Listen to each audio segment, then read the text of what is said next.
Good morning. नमस्कार। मैं स्वदीप कुमार आप सभी का स्वागत करता हूं हमारे अकेडमी के प्लेटफॉर्म यूपीएससी सीएससी हिंदी पे। Let's crack UPSC CSC Hindi. ये जो चैनल है यूपीएससी सीएससी हिंदी, इस चैनल के माध्यम से हम लोग यूपीएससी में अनअकैडमी के द्वारा हिंदी मीडियम की तैयारी कराते हैं, यूपीएससी के लिए हिंदी मीडियम। और रोजाना इस चैनल पे इस टाइम सुबह 10:30 बजे हम लोग पढ़ते हैं इम्पोर्टेंट एडिटोरियल्स, RSTV LSTV के डिबेट्स, वो भी हिंदी में, और कुछ डेली न्यूज की खबरें। ये सारी चीजें हम लोग कवर करते हैं। कल क्लास नहीं हो पाई थी, तो कल और आज दोनों दिन का मुद्दा हम लोग यहाँ पे कवर करेंगे। क्या क्या चीजें हैं ध्यान से देखते हुए चलेंगे। आप लोगों को पता ही है कि अनअकैडमी इंडिया का लार्जेस्ट लर्निंग प्लेटफॉर्म है। इसका सब्सक्रिप्शन लेकर के हम घर बैठे ऑनलाइन तरीके से अपनी तैयारियों को आगे बढ़ा सकते हैं। आप इससे जुड़ेंगे तो आपको daily live classes, live test and quiz, पूरा कोर्स स्ट्रक्चर्ड फॉर्म में, और जो एक्सेस मिलेगा वो अनलिमिटेड मिलेगा। आप अपने मोबाइल में अनअकैडमी का लर्निंग ऐप डाउनलोड करेंगे और अपनी तैयारियों को आगे बढ़ाते रहेंगे। और ये हूं मैं, मेरा नाम स्वदीप कुमार। मेरे बारे में, मेरे एक्सपीरियंसेस वगैरह, ये है मेरे टेलीग्राम चैनल का लिंक, ये है अनअकैडमी का प्रोफाइल लिंक। आप लोग इस दोनों को जरूर फॉलो कर लेंगे। 100 से भी ज्यादा टॉप एडुकेटर्स हैं यहाँ पे अनअकैडमी पे, जो आपको यूपीएससी की तैयारी में आपकी मदद करेंगे हर कदम पे। ये अपकमिंग कोर्सेज हैं जो अनअकैडमी पे हर महीने शुरू होते हैं। और ये दो तरीके का सब्सक्रिप्शन प्लान है, एक है प्लस, एक है आइकॉनिक। प्लस जो है अनअकैडमी का कंप्लीट रेगुलर कोर्स होता है। इसमें UPSC prelims, mains, optional paper, test series और ऐसे मतलब कंप्लीट कोर्स की तैयारी होगी। और इसके लिए आपको यहाँ पे daily live classes, live test and quiz, पूरा कोर्स स्ट्रक्चर्ड फॉर्म में, और जो एक्सेस मिलेगा वो अनलिमिटेड मिलेगा। और इसका जो 12 महीने का यानी 1 ईयर का जो प्लान है वो है 49,500 का। लेकिन अगर आप इस कोड का इस्तेमाल करेंगे, कोड है स्वदीप SWADEEP, तो आपको 10% डिस्काउंट, और फीस होगी आपकी 44,550 रुपए में। दूसरा, अगर आप 24 महीने का यानी 2 साल का अगर प्लान लेते हैं, 2 ईयर का, 72,000 रुपए। कोड के इस्तेमाल के बाद 10% डिस्काउंट, 64,800 रुपए। वही दूसरा है आइकॉनिक। आइकॉनिक में प्लस कोर्स वाली सारी चीजें मिलेंगी क्योंकि कंप्लीट रेगुलर कोर्स है। इसके अलावा कुछ एडिशनल फीचर्स हैं, जैसे आपको एक पर्सनल कोच मिलेंगे जो पर्सनली आपके ऊपर आपकी तैयारियों पर ध्यान देंगे। Daily mains question answer writing का प्रैक्टिस कराएंगे। पूरे स्टडी प्लान के साथ आपकी तैयारी पे ध्यान देंगे, और पर्सनली फीडबैक भी मिलेगा। इसका जो 12 महीने का यानी 1 ईयर का जो चार्ज है आइकॉनिक का, 69,500 रुपए, 69,500। कोड का इस्तेमाल करेंगे, 10% डिस्काउंट, 12 महीने का हो जाएगा 62,550 में। वहीं अगर आप 24 महीने का यानी 2 साल का प्लान ले लेते हैं आइकॉनिक का, 1,07,000। कोड के इस्तेमाल के बाद 10% डिस्काउंट, 96,300 रुपए। वहीं अगर 36 महीने या 3 ईयर का प्लान लेते हैं, 1,41,000। कोड के इस्तेमाल के बाद 1,26,900। तो ये सारा प्लान, ये सारी चीजें। इसके अलावा क्या है कि आप लोग अब चाहे तो यहाँ पे इसके साथ साथ अब अलग से अगर केवल ऑप्शनल के लिए भी सब्सक्रिप्शन ले सकते हैं। उधर प्लस और आइकॉनिक में लेंगे तो उसमें तो ऑप्शनल भी इंक्लूड है, कंप्लीट कोर्स है। लेकिन अगर कुछ लोग केवल ऑप्शनल के लिए करना चाहें तो ये भी है। 12 महीने का, अगर 1 साल का आपका जो भी ऑप्शनल हो, यहाँ पे सारे ऑप्शनल मिलते हैं। 1 ईयर का जो प्लान है वो है 27,500। कोड का इस्तेमाल करेंगे, 10% डिस्काउंट इस पे भी मिलेगा, और आफ्टर डिस्काउंट फीस हो जाएगी 24,750 रुपए। वहीं अगर 24 महीने का, अगर 2 साल का प्लान आप ऑप्शनल का लेते हैं, 40,000 रुपए। कोड के इस्तेमाल के बाद 10% डिस्काउंट, 36,000। और वहीं अगर 36 महीने या 3 साल के लिए प्लान लेते हैं, 50,000 रुपए। कोड के इस्तेमाल के बाद 10% डिस्काउंट, 45,000 रुपए। तो ये सारे प्लान और ये सारी चीजें आप लोग जरूर ध्यान में रखेंगे। उसके अलावा आप लोग कम्बैट के बारे में जानते हैं, मैंने बताया ही है कि ऑल ओवर इंडिया आप लोगों की एक टेस्ट सीरीज है, ऑल ओवर इंडिया रैंकिंग की ये टेस्ट सीरीज है। 2021 प्रीलिम्स एग्जाम जो लोग देंगे उनके लिए इंपॉर्टेंट, और ये सारे चीज इंपॉर्टेंट हैं। और इस पे कुछ नहीं करना है, ये आप सबके लिए फ्री है। और अनअकैडमी ऐप पे जाना है, ऐप पे जाएंगे, ऐप पे जो यूपीएससी सीएससी का सेक्शन है यहाँ पे जाएंगे। यहाँ पे जाएंगे तो रजिस्ट्रेशन जो लोग ऑलरेडी कर चुके हैं, बहुत अच्छी बात है। अगर नहीं करेंगे तो वहां पे रजिस्ट्रेशन के समय एक कोड मांगेगा। कोड जो है मेरा स्वदीप SWADEEP, आप एक कोड डाल देंगे तो आपका रजिस्ट्रेशन फ्री में हो जाएगा। और अभी 20 दिसंबर को टेस्ट हुआ है, हर 14 दिन पे होगा, 14 डेज, अल्टरनेटिव संडे को। अब 11 बजे से टाइम है। अगला है अब 3 जनवरी, 3 जनवरी सुबह 11 बजे। तो आप लोग जरूर जो ज्वाइन करेंगे, फ्री में है। और प्री के पहले एक प्रैक्टिस का बहुत ही बेहतरीन मौका जो लोग इस बार प्री दे रहे हैं और जो नहीं भी दे रहे हैं वो भी ज्वाइन करें। उन लोग को यहाँ पे सीखने को बहुत सारी चीजें मिलेंगी। ये जो टेस्ट फॉर्मेट है ये 45 मिनट का होगा टोटल टेस्ट। 60 क्वेश्चंस पूछे जाएंगे और 13 टेस्ट होंगे। इसमें एक टेस्ट हो चुका है 6 दिसंबर को, सेकेंड टेस्ट 20 दिसंबर को हो चुका है, ठीक है। और थर्ड टेस्ट अब होगा 3 जनवरी को। ये जरूर ध्यान में रखेंगे, सुबह 11 बजे।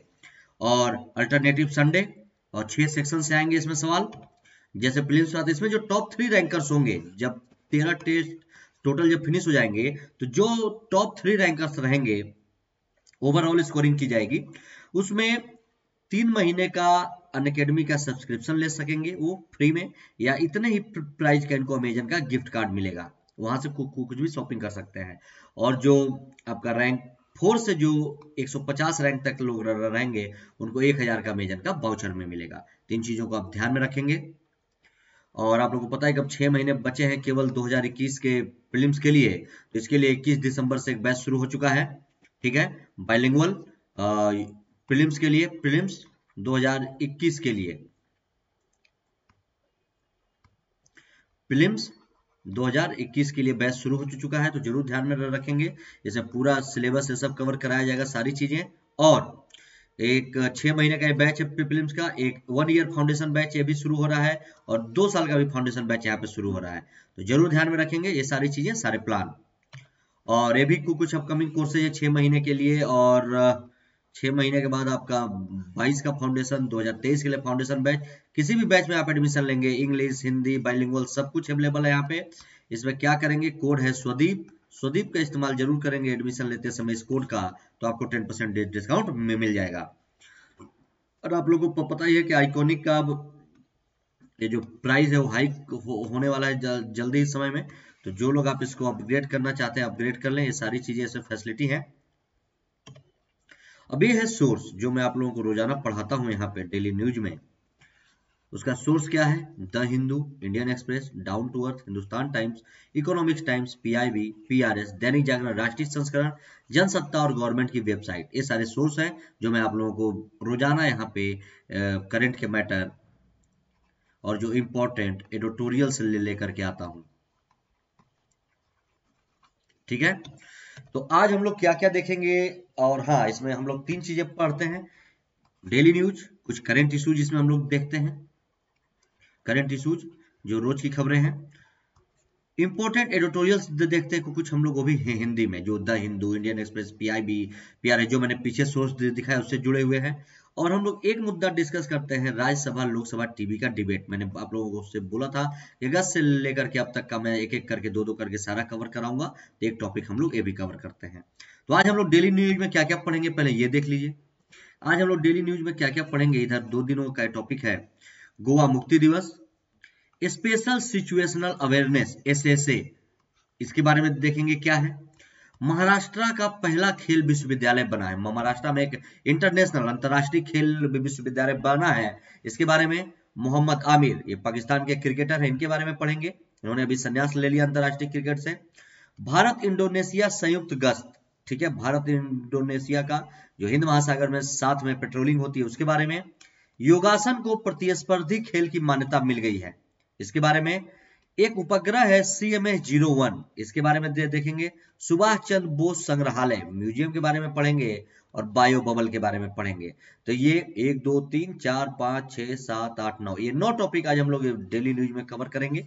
इसके साथ आगे देखिए, और जो आज हम लोग इंपॉर्टेंट एडिटोरियल्स पढ़ेंगे, इसके अलावा इंपॉर्टेंट एडिटोरियल्स जो हम लोग हिंदी में पढ़ते हैं उसमें आज हम लोग देखेंगे।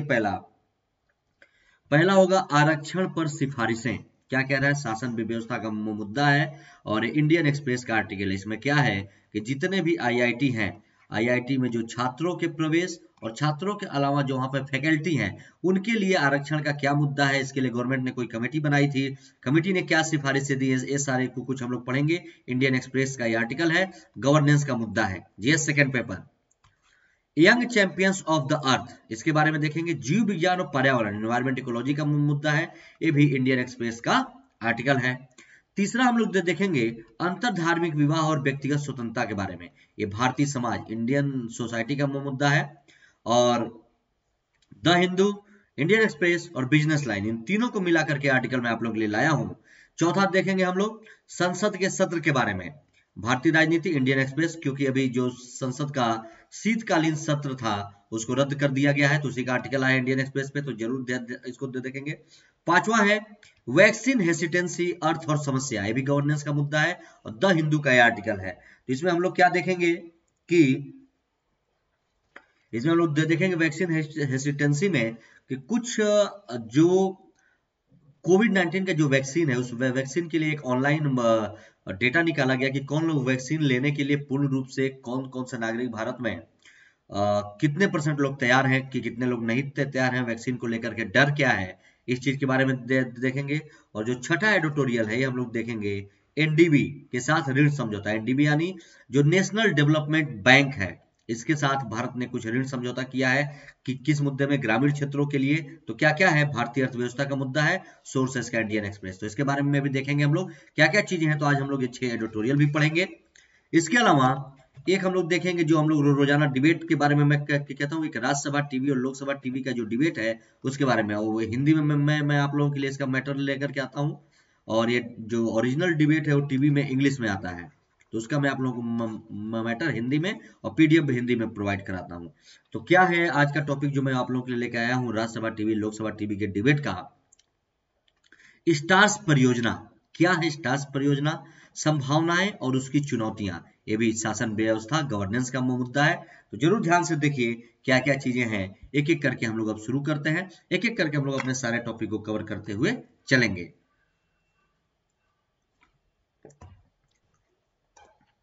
बहुत ही आसान शब्दों में लिखा है, बहुत ही आसान शब्दों में आप पढ़ते हुए चलेंगे क्या कह रहा है। पहला टॉपिक है हमारा गोवा मुक्ति दिवस। क्या कह रहा है गोवा में मुक्ति दिवस के बारे में, ये देखिए आप लोगों को पता ही है कि 19 दिसंबर को, कब, 19 दिसंबर को गोवा मुक्त हुआ था। भारत के आजादी के बाद भी गोवा पे पुर्तगालियों का शासन था, आप लोगों ने पढ़ा भी होगा। और 19 दिसंबर को भारत में गोवा को शामिल किया गया था सशस्त्र सैनिकों की मदद से 19 दिसंबर को, ठीक है, 19 दिसंबर 1961 को। तो आप लोग जरूर ध्यान में रखेंगे, ये शामिल हुआ था। इसी के बारे में इंपॉर्टेंट है, क्या कह रहा है ध्यान से देखते हुए चलिए, बहुत इंपॉर्टेंट एक एक चीजें कि गोवा में 450 वर्षों के पुर्तगाली शासन की समाप्ति को चिन्हित करने के लिए प्रतिवर्ष 19 दिसंबर को गोवा मुक्ति दिवस मनाया जाता है। प्रत्येक वर्ष मनाया जाता है 19 दिसंबर को। क्यों? क्योंकि गोवा पे 450 वर्षों से पुर्तगाली शासन करते थे। और आप लोगों को पता ही है कि भारत में जो यूरोपीय कंपनियों का आगमन हुआ तो सबसे पहले पुर्तगाली ही आए थे, ठीक है। यूरोपीय कंपनियों का आगमन आप लोगों ने मॉडर्न हिस्ट्री में पढ़ा है। तो सबसे पहले पुर्तगाली आए थे, फिर इनके बाद डच आए थे, फिर इनके बाद अंग्रेज आए थे, फिर फ्रांसीस आए थे। ये क्रम है उनके आने का, तो जरूर ध्यान में रखेंगे। तो पुर्तगाली सबसे पहले आए थे यूरोपीय कंपनियों में से, तो इसीलिए 450 वर्षों के पुर्तगाली शासन का ये कि भारत में जब ये शामिल हुआ गोवा, तो 19 दिसंबर को हुआ, तो वही गोवा मुक्ति दिवस के नाम से मनाया जाता है। 1961 में हुआ था। आगे देखिए, पुर्तगालियों ने वर्ष 1510 में, आप लोगों को पता होगा कि 1510 में पुर्तगाली इंडिया में आए थे और भारत के कई हिस्सों को इन्होंने अपना उपनिवेश बनाया। मतलब यहाँ पे आया भारत में, इन्होंने वहां पे अपना उपनिवेश, अपना कॉलोनी बसाई। और किंतु 19वीं शताब्दी के अंत तक भारत में पुर्तगाली उपनिवेश केवल 19वीं शताब्दी के अंत तक में, क्योंकि अंग्रेज आ गए थे तो उन्होंने पूरे भारत में अपना वर्चस्व जमा लिया था। तो उस समय तक पुर्तगाली केवल गोवा, दमन दीव, दादरा नगर हवेली और अंडे द्वीप तक ही सीमित रह गए थे। और गोवा मुक्ति आंदोलन, जिसके तहत पुर्तगाली औपनिवेशिक शासन को समाप्त करने की मांग की गई थी, ठीक है। ये गोवा मुक्ति आंदोलन जो है इसके तहत ही जो पुर्तगालियों का शासन था भारत की आजादी के बाद उसको समाप्त करने की, और काफी छोटे स्तर पर एक विद्रोह के साथ शुरू हुआ था। किंतु वर्ष 1940 और 1960 के बीच यह अपने चरम पर पहुंच गया था। 40 से 60 के बीच में पहले छोटे स्तर पर हुआ था, लेकिन पुर्तगाली तैयार नहीं हुए थे छोड़ने को। आगे देखिए और क्या कह रहा है। 15 अगस्त 1947 को जब भारत आजाद हो गया, तब भी गोवा पुर्तगाली शासन के अधीन ही था और पुर्तगाली शासकों ने गोवा और अन्य भारतीय क्षेत्रों को छोड़ने से इनकार कर दिया था। जहां जहां पे पुर्तगालियों का शासन था, जो मैंने आपको बताया, गोवा, दमन दीव, दादरा नगर हवेली वगैरह, इन सबको छोड़ने से इनकार कर दिया था। और पुर्तगाली शासकों के साथ तमाम वार्ताएं हुई, बातचीत हुई, बहुत सारे कूटनीतिक प्रयास किए गए, लेकिन उन लोगों ने गोवा छोड़ने को तैयार नहीं हुआ। तो इस विफलता के बाद अंततः भारत के तत्कालीन प्रधानमंत्री, उस समय भारत के प्रधानमंत्री जवाहरलाल नेहरू थे, आप लोगों को पता ही है, फिर सैन्य हस्तक्षेप का इन्होंने विकल्प चुना वहां पे, और सैन्य शक्ति के द्वारा गोवा को भारत में मिलाया गया। और 18 दिसंबर को भारतीय नौसेना, वायुसेना और थल सेना द्वारा गोवा में एक अभियान चलाया गया, सैन्य अभियान, जिसका नाम है ऑपरेशन विजय। आप लोग इसको ध्यान में रखेंगे कि गोवा को किस ऑपरेशन के द्वारा, तो ऑपरेशन विजय के द्वारा भारत में मिलाया गया था। और 19 दिसंबर 1961 को गोवा को पुर्तगालियों के चंगुल से फिर मुक्त करा लिया गया। ठीक है, इन सारे चीजों को आप लोग ध्यान में रखेंगे, क्या क्या यहाँ पे है। आगे देखिए और क्या कह रहा है। अगला जो हमारा आज का टॉपिक है वो है, अगला topic space situational awareness, SSA गतिविधियों के लिए केंद्र। क्या है कि भारत में बेंगलुरु में इसरो द्वारा एक SSA मतलब स्पेस सिचुएशनल अवेयरनेस, SSA क्या है कि स्पेस सिचुएशनल अवेयरनेस, यानी अंतरिक्ष में जो भी सिचुएशन है हमारे ग्रहों की, या और भी जो प्राकृतिक वहां पे चीजें हैं, स्पेस में जो स्पेस के में जो कचड़े हैं, या और भी जो धूमकेतु वगैरह या जो भी घूमते रहते हैं, तो उनकी स्थिति क्या है ये जानने के लिए, या हमारे जो सैटेलाइट वहां पे छोड़े जाते हैं उसकी स्थिति जानने के लिए SSA अवेयरनेस केंद्र एक अभी बेंगलुरु में इसरो द्वारा स्थापित किया गया है। ठीक है, तो ये इंपॉर्टेंट, इसलिए ध्यान में देखते हुए चलिए। क्या कह रहा है कि हाल ही में भारतीय अंतरिक्ष अनुसंधान संगठन इसरो द्वारा देश की स्पेस सिचुएशनल अवेयरनेस SSA गतिविधियों के लिए बंगलुरु में एक समर्पित नियंत्रण केंद्र स्थापित किया गया है, और जिसका उद्देश्य भारतीय अंतरिक्ष संपदा की निगरानी करना, ट्रैकिंग, सुरक्षा करना है। और यह केंद्र भारत में सभी स्पेस सिचुएशनल अवेयरनेस गतिविधियों के केंद्र के रूप में भी कार्य करेगा। तो क्या कह रहा है कि इसरो द्वारा स्थापित किया गया है SSA स्पेस सिचुएशनल अवेयरनेस, किस लिए, स्पेस की गतिविधियों के लिए, अंतरिक्ष की। कहां पे, बेंगलुरु में एक केंद्र स्थापित किया गया है, और इसका काम क्या है, इसका उद्देश्य क्या है कि भारतीय अंतरिक्ष संपदा जो भी है, जो भी भारत की अंतरिक्ष में संपदा है, जो भी सैटेलाइट है, जो भी है, उसकी निगरानी करना, ट्रैकिंग करना, उसकी सुरक्षा करना है। ठीक, और स्पेस सिचुएशनल अवेयरनेस विज्ञान की एक विशिष्ट शाखा है जो कि अंतरिक्ष में पृथ्वी के आसपास मौजूद मानव निर्मित तथा प्राकृतिक निकायों की भौतिक स्थिति को ट्रैक करने, उन्हें समझने और उनका अनुमान लगाने की क्षमता को भी संदर्भित करती है। ये सारे चीज इसके कार्य हैं, ध्यान में रखेंगे। और देखिए इसके बारे में क्या कह रहा है। इसका प्राथमिक उद्देश्य 2 या 2 से अधिक मानव निर्मित या जो भी प्राकृतिक निकाय अंतरिक्ष में मौजूद हैं उनके बीच टकराव को रोकना है। ठीक है, जो मानव निर्मित सैटेलाइट वगैरह वहां छोड़े गए हैं या जो वहां पे नेचुरल हैं, उन लोगों सबको आपस में टकराने से। पहले केवल ऐसी टेक्नोलॉजी अमेरिका, रूस और यूरोप के पास थी, ठीक है, के पास अंतरिक्ष निकायों को ट्रैक करने और किसी भी प्रकार के टकराव को रोकने की क्षमता मौजूद थी। किंतु अब इन तीनों के अलावा भारत भी इस सूची में शामिल हो गया है। तो ऐसे इस टाइप की टेक्नोलॉजी किसके पास है, अमेरिका के पास, रूस के पास, यूरोप के पास और भारत के पास। और इसरो द्वारा स्थापित यह केंद्र, और इसरो इसको स्थापित किया है, ध्यान में रखेंगे, इस दृष्टि से काफी महत्वपूर्ण है कि अंतरिक्ष में मानव निर्मित उपग्रहों की संख्या और अंतरिक्ष मलबे में लगातार बढ़ोतरी होने के कारण वहां मौजूद सक्रिय उपग्रहों पर खतरा काफी बढ़ गया है। और यदि 2 उपग्रहों का आपस में टकराव होता है तो इससे काफी नुकसान होगा। तो इसीलिए इसकी स्थापना वहां पे की गई है।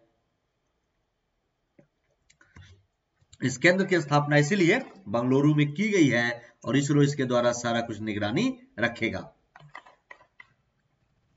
आगे देखिए और क्या क्या चीजें हैं। अगला टॉपिक है हमारा महाराष्ट्र का पहला खेल विश्वविद्यालय। क्या कह रहा है कि महाराष्ट्र में पहला खेल विश्वविद्यालय बना है, वो भी अंतरराष्ट्रीय। ये ध्यान में रखेंगे, अंतरराष्ट्रीय खेल विश्वविद्यालय महाराष्ट्र में पहला बना है, बनने जा रहा है, स्थापना करेंगे खेल विश्वविद्यालय का, इंटरनेशनल जो होगा, जहां पे खेल से जुड़ी हुई, जहां पे क्या है खेल से जुड़ी हुई सारी चीजों को उससे सिखाया जाएगा, खेल के बारे में, उसके प्रशिक्षण के बारे में, उसके कोच के बारे में, मतलब सब कुछ यहाँ पे सिखाया जाएगा। जो भी खेल से संबंधित मुद्दे हैं वो क्या कह रहा है, ध्यान से देखिए कि महाराष्ट्र सरकार ने पुणे में बालेवाड़ी स्थित, पुणे में एक जगह है बालेवाड़ी, वहां पे स्थित है एक शिव छत्रपति खेल परिसर, ठीक है, एक स्टेडियम है जिसका नाम है शिव छत्रपति, में राज्य के प्रथम विश्व स्तरीय अंतरराष्ट्रीय खेल विश्वविद्यालय, ये ध्यान में रखेंगे कि महाराष्ट्र राज्य का प्रथम विश्व स्तरीय, वैश्विक स्तर पे होगा, क्योंकि इंटरनेशनल है तो वैश्विक स्तर पे ही होगा, अंतरराष्ट्रीय खेल विश्वविद्यालय की स्थापना करेगा। और वॉलीबॉल कह रहा हूं, ये बालेवाड़ी है जो पुणे में है, बालेवाड़ी, वहां पे, और बालेवाड़ी खेल परिसर को एक विश्वविद्यालय के स्तर पर उन्नत किया जाएगा। और प्रस्तावित नए खेल विश्वविद्यालय में 213 पदों का भी सृजन किया जाएगा और इसे 400 करोड़ रुपए की प्रारंभिक धनराशि भी प्रदान की जाएगी। तो ये जो शिव छत्रपति खेल परिसर है, इसी में बनाया जाएगा महाराष्ट्र राज्य का पहला वैश्विक स्तर का, मतलब पूरे विश्व टाइप के वहां पे खेल, टेक्नोलॉजी, हर चीज अवेलेबल होंगे, क्योंकि इंटरनेशनल प्लेइंग यूनिवर्सिटी बनाया जा रहा है, ठीक, अंतरराष्ट्रीय खेल विश्वविद्यालय। आगे देखिए, यह खेल विश्वविद्यालय आधिकारिक तौर पर, ठीक है, आधिकारिक तौर पर इसका शैक्षणिक वर्ष कब से शुरू हो जाएगा, 2021-22 से ये यहाँ पे खेल के मामले में शिक्षा प्रदान करना शुरू कर देगा। आगे देखिए कि महाराष्ट्र के इस नए खेल विश्वविद्यालय में, ये जो बन रहा है, इसमें खेल से संबंधित विषयों जैसे खेल विज्ञान, ठीक, चिकित्सा, प्रौद्योगिकी, कोचिंग और प्रशिक्षण, खेल प्रबंधन व खेल मीडिया तथा संचार आदि को कवर किया जाएगा। ये जितने पॉइंट यहाँ पे लिखे हैं, खेल विज्ञान, चिकित्सा, प्रौद्योगिकी, कोचिंग, प्रशिक्षण, खेल प्रबंधन और खेल मीडिया तथा संचार, इन सब के बारे में शिक्षा उपलब्ध कराया जाएगा इस यूनिवर्सिटी में। और साथ ही यहाँ पे विद्यार्थियों को अंतरराष्ट्रीय मानकों के अनुरूप प्रशिक्षित किया जाएगा, इंटरनेशनल स्तर की ट्रेनिंग मिलेगी, जिसके लिए कुछ अंतरराष्ट्रीय विशेषज्ञों को भी यहाँ पे नियुक्त किया जाएगा, ठीक है, और उसके लिए भी योजना बनाई गई है। और शिव छत्रपति खेल परिसर जो है, इसके बारे में देख लीजिए कि जो शिव छत्रपति खेल परिसर है, जहाँ पे यूनिवर्सिटी खुलेगी महाराष्ट्र की, इसका निर्माण मूल रूप से राष्ट्रीय खेलों की मेजबानी के लिए वर्ष 1995 में पुणे के बालेवाड़ी में 53 एकड़ भूमि पर किया गया था, और वर्ष 2008 में इसी खेल परिसर में यूथ कॉमनवेल्थ गेम्स का भी आयोजन किया गया था, ठीक है ना, जो कॉमनवेल्थ गेम्स हुए थे, ये सारी चीजों को देख लीजिए। अगला जो हमारा टॉपिक है वो है मोहम्मद आमिर। आप जानते होंगे मोहम्मद आमिर को, पाकिस्तान के क्रिकेटर हैं, बॉलर हैं, और इन्होंने अंतरराष्ट्रीय क्रिकेट से संन्यास लेने की घोषणा की है। तो पाकिस्तान के तेज गेंदबाज मोहम्मद आमिर ने अंतरराष्ट्रीय क्रिकेट से संन्यास लेने की घोषणा की। मोहम्मद आमिर ने बीते वर्ष ही टेस्ट क्रिकेट से संन्यास ले लिया था, लास्ट ईयर इन्होंने ले लिया था टेस्ट क्रिकेट से। और पाकिस्तान के बेहतरीन तेज गेंदबाजों में से एक मोहम्मद आमिर ने वर्ष 2009 में इंग्लैंड के विरुद्ध पाकिस्तान के लिए अपना पहला अंतरराष्ट्रीय मैच खेला था, 2009 में इंग्लैंड के खिलाफ। और आमिर ने अपने संपूर्ण अंतरराष्ट्रीय क्रिकेट कैरियर में कुल 30 टेस्ट, 61 वनडे और 50 टी20 मैच खेले हैं, जिसमें उन्होंने क्रमशः टेस्ट में 119 विकेट, वनडे में 81 विकेट और टी20 में 59 विकेट भी लिए हैं। आगे देखिए, वर्ष 2010 में आमिर पर 2010 में स्पॉट फिक्सिंग के आरोप लगे थे, जिसके बाद आईसीसी ने इनको 5 वर्ष के लिए इंटरनेशनल क्रिकेट से बैन कर दिया था, प्रतिबंधित कर दिया था। जिसके बाद फिर 10 से हो गया 15 में जब बैन खत्म हुआ तो फिर इन्होंने अंतरराष्ट्रीय क्रिकेट में वापसी की और अभी उससे संन्यास ले रहे हैं सभी पहलों से। अगला जो हमारा टॉपिक है वो है भारत इंडोनेशिया संयुक्त गश्त के बारे में हम लोग देखेंगे। क्या है, ध्यान से देखिए। भारत इंडोनेशिया संयुक्त गश्त, इंडिया इंडोनेशिया कोऑर्डिनेट पेट्रोल, क्या है कि हिंद महासागर में भारत इंडोनेशिया के नौसेना के को एक साथ मिला करके ये गश्त किया जा रहा है, इंडो कॉर्पेट जिसका नाम है। तो ध्यान से पढ़िए क्या है, इसका 35वें संस्करण का इसका आयोजन अभी किया गया है कि हाल ही में भारतीय और इंडोनेशियाई नौसेना के मध्य, ठीक है, भारत इंडोनेशिया संयुक्त गश्त इंडो कॉर्पेट के 35वें संस्करण का आयोजन किया गया है। अभी हाल ही में किया गया है भारत और इंडोनेशिया के नौसेना के मध्य में इंड इंडो कॉर्पोरेट के 35वें संस्करण का क्या क्या इंपॉर्टेंट इसमें देखते हुए चलिए। क्या क्या इसमें इंपॉर्टेंट बिंदु है, क्या पृष्ठभूमि है, पहले ये देखिए। इसकी पृष्ठभूमि क्या है कि भारत सरकार की एक पहल है जिसका नाम है सागर पहल। सागर पहल क्या है, सागर का फुल फॉर्म देख लीजिए आप पहले। Security and growth for all in the region. एक सेकंड जरा, ये हिल रहा है, एक सेकंड। हाँ, क्या कह रहा है, जो सागर पहल है वो है security and growth for all in the region, इसी को कहते हैं सागर। ठीक है।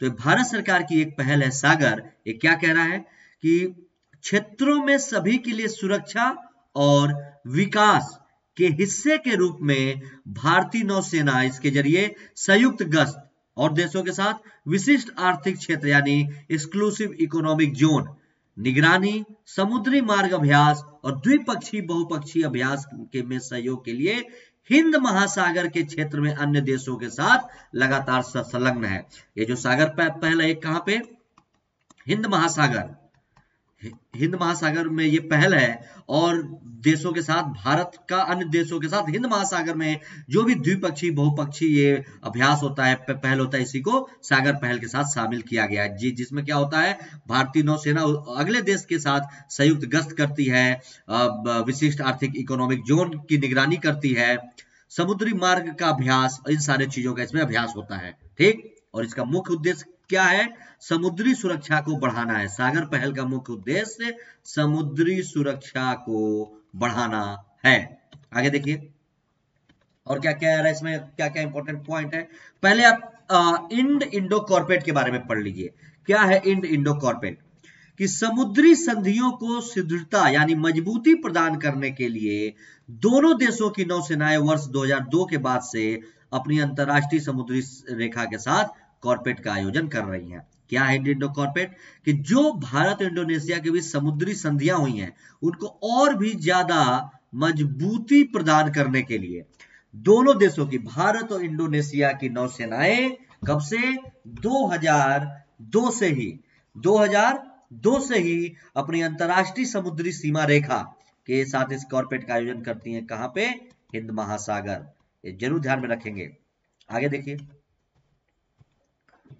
इसका उद्देश्य क्या है भारत इंडोनेशिया संयुक्त संघ का उद्देश्य गश्त का, कि इसका उद्देश्य क्षेत्र में शिपिंग और अंतरराष्ट्रीय व्यापार की सुरक्षा सुनिश्चित करना है। शिपिंग, जो भी जहाज के साथ अंतरराष्ट्रीय व्यापार होते हैं या जो भी मछली पकड़ने के क्षेत्र में, जो भी इन सारे चीज में, शिपिंग के सारे क्षेत्र में, और जो भारत और इंडोनेशिया के साथ व्यापार होता है इस क्षेत्र में सुरक्षा इनकी सुनिश्चित करना। क्या, कॉर्पोरेट नौसेनाओं के मध्य समझ और अंतर संहिता का निर्माण करते हैं और अवैध और गैर कानूनी अधिनियमित, ठीक है, रूप से मछली पकड़ने, मादक पदार्थों की तस्करी, समुद्री आतंकवाद, सशस्त्र डकैती तथा समुद्री डकैती को रोकने में या इनमें कमी लाने हेतु सुविधा प्रदान करते हैं। तो भारत इंडोनेशिया के बीच ये जो संयुक्त गश्त होता है इसका उद्देश्य ये है, ध्यान में रखेंगे।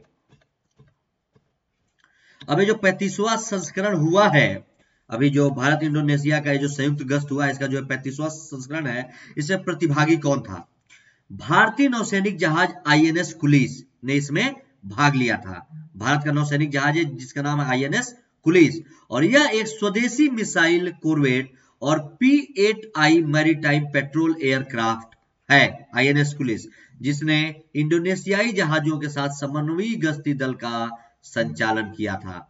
और ये 35वें संस्करण का लाभ क्या है इसका, कि 35वां इंड इंडो कॉर्पोरेट भारतीय नौसेना की अंतर प्रयोज्यता को मजबूती प्रदान करने के साथ ही इंडो पैसिफिक क्षेत्र में के बीच संबंधों के मजबूत बनाने के क्षेत्रों में योगदान देगा। और भी इंडोनेशिया के साथ भारत के और कौन कौन से सैन्य अभ्यास है भी देख लीजिए। उसके अलावा इस संयुक्त जो हिंद महासागर में, इसके अलावा एक समुद्र शक्ति है, ये एक द्विपक्षीय समुद्री अभ्यास है भारत और इंडोनेशिया के बीच में। एक गरुड़ शक्ति के नाम से है, ये एक संयुक्त सैन्य अभ्यास है भारत और इंडोनेशिया के मध्य में। अगला जो हमारा टॉपिक है वो है योगासन को प्रतिस्पर्धी खेल की मान्यता दी गई है। ठीक है, योगासन को प्रतिस्पर्धी खेल की मान्यता क्या कह रहा है कि अब योगा को भी खेल में शामिल कर दिया गया है, और खेल में इसको शामिल करने से बहुत इंपॉर्टेंट है, ध्यान में देखिए। युवा कार्यक्रम एवं खेल मंत्रालय ने योगासन को प्रतिस्पर्धी खेल के रूप में औपचारिक तौर पर मान्यता दे दी है, जिससे इसे सरकारी सहायता मिल सकेगी। ठीक है, युवा कार्यक्रम एवं खेल मंत्रालय ने योगासन को प्रतिस्पर्धी रूप से, ठीक है, कंपटीशन के तहत इसको खेल के रूप में मान्यता दे दी गई है, और इससे अब इसको सरकारी सहायता भी मिलेगी योगा को। क्या? योगासन के एक खेल बनने से इसमें नई तकनीकें और नई रणनीतियां शामिल की जा सकेंगी, इसमें नई टेक्नोलॉजी और नई स्ट्रेटजी इसमें शामिल की जाएगी, जिससे खिलाड़ियों और अधिकारियों को इस क्षेत्र में करियर बनाने का एक बेहतर अवसर भी मिलेगा। ठीक, साथ ही योगासन को खेल के रूप में मान्यता मिलने से इसमें प्रतिस्पर्धा पैदा होगी, जिससे दुनिया भर के लोगों में योग के प्रति रुचि भी बढ़ेगी। और क्या कह रहा है? अगस्त 2019 में योग विशेषज्ञ डॉक्टर ईश्वर बसवा रेड्डी ने की अध्यक्षता में राष्ट्रीय योगासन खेल महासंघ का भी गठन किया गया, और युवा कार्यक्रम एवं खेल मंत्रालय ने योगासन को खेल के रूप में बढ़ावा देने तथा इसका विकास सुनिश्चित करने के लिए राष्ट्रीय योगासन खेल महासंघ को एक राष्ट्रीय खेल महासंघ के रूप में भी मान्यता दे दी है। ठीक है, युवा कार्यक्रम एवं खेल मंत्रालय द्वारा। और अब प्रतिस्पर्धी खेल के रूप में योगासन को बढ़ावा देने के लिए सरकार द्वारा कई महत्वपूर्ण कदम उठाए जाएंगे, जिसमें वर्ष 2021 की शुरुआत में नेशनल इंडिविजुअल योगासन स्पोर्ट चैंपियनशिप नाम से वर्चुअल मोड में एक पायलट योगासन परियोजना इसमें भी आयोजित किया जाएगा। अगला हम लोग देखेंगे CMS-01, एक सैटेलाइट है, इसके बारे में। ये CMS-01 उपग्रह है, अभी हाल ही में इसरो ने इसे लॉन्च किया है। क्या है, ध्यान से देखिए। एक संचार उपग्रह है, ये संचार के लिए, ठीक है, जो हम लोग संचार करते हैं उसके लिए बातचीत। क्या है ये देखिए, CMS उपग्रह। हाल ही में भारतीय अंतरिक्ष अनुसंधान संगठन इसरो ने भारत के 42वें संचार उपग्रह CMS-01 को सफलतापूर्वक लॉन्च किया है। ठीक है, और गौरतलब है कि कोरोना वायरस महामारी के शुरुआत के बाद से इसरो द्वारा प्रक्षेपित यह दूसरा उपग्रह है। ठीक है, CMS-01 दूसरा उपग्रह है जब से कोरोना वायरस। और इस योजना के मुताबिक यह उपग्रह विस्तारित सी बैंड के लिए अपनी सेवाएं प्रदान करेगा तथा इसके कवरेज क्षेत्र में अंडमान निकोबार और लक्षद्वीप समेत संपूर्ण भारत शामिल होगा। ठीक है, और यह उपग्रह GSAT तथा INSAT श्रृंखला के बाद, GSAT यानी जियो स्टेशनरी सैटेलाइट और INSAT यानी इंडियन नेशनल सैटेलाइट, इस श्रृंखला के बाद भारत के संचार उपग्रहों की एक नई श्रृंखला है जिसका नाम है CMS का यह पहला उपग्रह है, इसलिए इसका नाम है CMS-01। और यह नया उपग्रह अंतरिक्ष में GSAT-12 का स्थान लेगा। किसका लेगा? GSAT-12 का स्थान, एक सेकेंड जरा, और स्थान लेगा जिसे वर्ष 2011 में लॉन्च किया गया था। तो इन चीजों को आप लोग जरूर ध्यान में रखेंगे। क्या कह रहा है?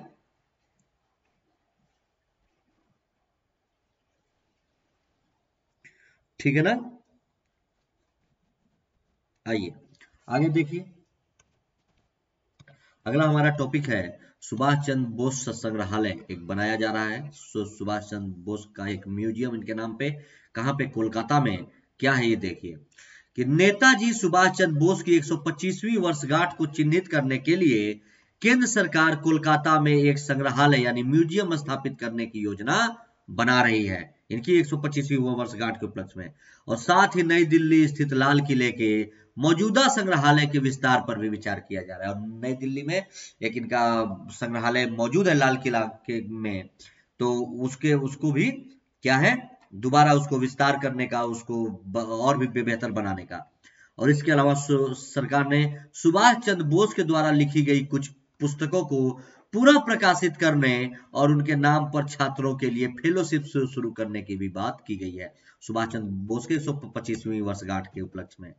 आगे क्या कह रहा है कि नई दिल्ली में लाल किले में स्थित 3 मंजिला संग्रहालय है, म्यूजियम है, को वर्ष 2019 में प्रधानमंत्री द्वारा शुरू किया गया था। और ध्यातव्य है कि यह संग्रहालय उसी स्थान पर बनाया गया है जहां अंग्रेजों द्वारा सुभाष चंद्र बोस की जो भारतीय राष्ट्रीय सेना आईएनए थी, आईएनए के जवानों का कोर्ट मार्शल किया गया था, वहीं पे संग्रहालय बनाया गया है लाल किले में। और इस ट्रायल की शुरुआत 5 नवंबर 1942 को हुई थी और यह 3 जनवरी 1946 तक ये ट्रायल होता रहा था, कोर्ट मार्शल वाला, जो ध्यान में रखेंगे। अगला हमारा जो टॉपिक है ये है बायो बबल। क्या कह रहा बायो बबल के बारे में? इंपॉर्टेंट है कि खेल जगत ने बायो बबल की अवधारणा की मदद से कोरोना वायरस प्रभावों को कम करने और खेल प्रतिस्पर्धाओं को पुनः शुरू करने में बड़ी कामयाबी हासिल की है। कि किसने? खेल मंत्रालय ने। क्या है बायो बबल? बायो बबल का अभिप्राय एक ऐसे क्षेत्र से होता है, एरिया से। आपको इमेज में बबल दे दिखा तो बबल मत समझिएगा कि बलून टाइप का है, उसमें ऐसा कुछ नहीं। वो ऐसे क्षेत्र से, ये बबल इसलिए बना के समझाया गया है कि ऐसा क्षेत्र जहां पे लोग खेल रहे हैं, इस पूरे क्षेत्र को बायो बबल, ठीक, ऐसे क्षेत्र से होता है जिसका उपयोग केवल कुछ निश्चित लोगों, वो निश्चित लोग कौन से? जो वायरस से संक्रमित नहीं है, उनके द्वारा ही किया जा सकता। मतलब उस क्षेत्र में वही लोग खेलने जाएंगे जो संक्रमित नहीं है, तो इसीलिए इसको बायो बबल।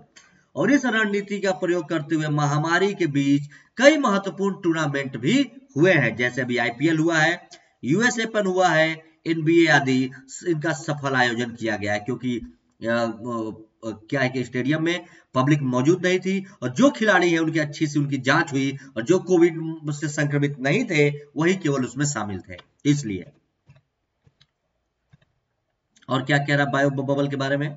कि बायो बबल के उपयोग की अनुमति केवल उन्हीं लोगों को दी जाती है जो इस वायरस से संक्रमित नहीं है, जिनकी रिपोर्ट निगेटिव आई है।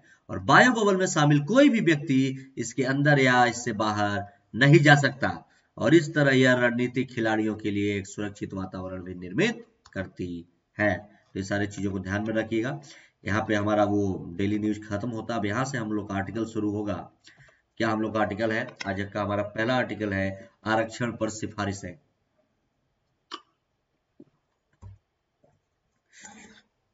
क्या कह रहा है आरक्षण पर सिफारिशों में? ध्यान से देखिए, आरक्षण पर सिफारिशें एक्चुअली क्या है कि जो आईआईटीज हैं, आईआईटी पे छात्रों को और जो फैकल्टी है उनके भर्ती में कुछ आरक्षण प्रभावी के लिए, मतलब आरक्षण प्रणाली के लिए कि कैसा वहां पे आरक्षण प्रभावी होगा, उसके लिए सरकार ने क्या किया था कि एक 8 सदस्यीय समिति बनाया का गठन किया था। उस समिति ने अब इस पे सुझाव दिया है आईआईटी के क्षेत्र में। क्या, ये ध्यान से देखिए, चर्चा में क्यों है। हाल ही में भारतीय प्रौद्योगिकी संस्थान यानी इंडियन इंस्टीट्यूट ऑफ टेक्नोलॉजी यानी आईआईटीज जितने भी हैं, आईआईटीज में छात्रों के प्रवेश और संकाय यानी वहां पे जो फैकल्टी है कि भर्ती में आरक्षण के प्रभावी कार्यान्वयन हेतु सरकार द्वारा नियुक्त 8 सदस्यीय समिति ने अपना सुझाव प्रस्तुत किया है। सरकार ने इसके लिए 8 सदस्यीय कमेटी बनाई थी, तो 8 सदस्यीय जो कमेटी है इसने अपना सुझाव दे दिया है। क्या कहा है? ध्यान से देखिए। पहले आप समिति के विषय में समझ लीजिए, ये जो सरकार ने बनाया कि समिति में कौन कौन शामिल है। इस समिति की अध्यक्षता आईआईटी दिल्ली के निदेशक ने की। आईआईटी दिल्ली के जो डायरेक्टर हैं उन्होंने इसकी अध्यक्षता की। और इसमें इनके साथ साथ और कौन शामिल है? आईआईटी कानपुर के निदेशक शामिल है, जो 8 सदस्यीय समिति थी। सामाजिक न्याय और अधिकारिता विभाग के सचिव इसमें शामिल है।